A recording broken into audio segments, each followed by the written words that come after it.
Instead of giving us all the pleasures and the joy that we expect it to bring, the holiday season is not always stress-free, and actually, it could be quite strenuous at the best of time. Now, as an 8 on the Enneagram, sometimes I find myself having to hold off from snapping at people who are pressing my buttons.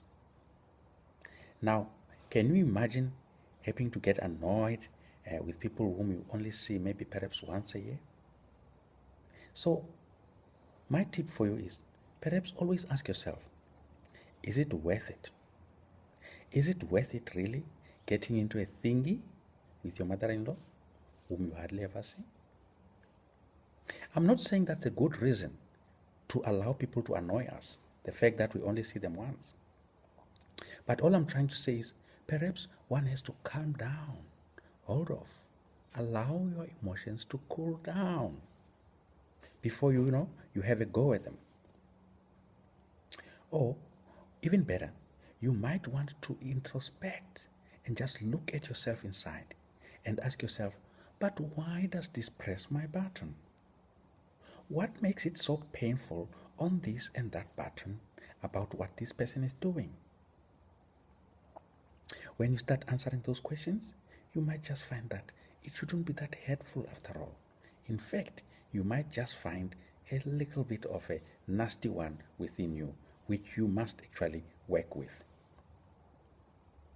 Of course, you can also just look at things from another person's perspective and ask yourself, how and why do they behave that way?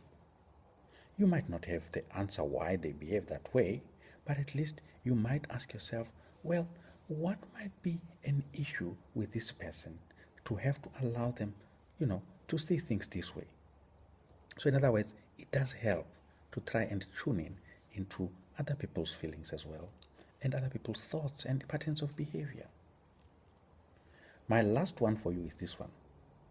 Always save it on the draft folder before you press send.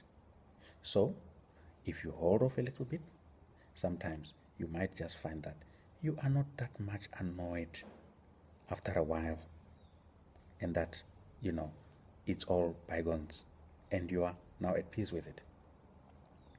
Now, with those tips, have yourself a nice holiday, stress-free, and with all, challenges that your relations might throw at you. Ciao, till next time.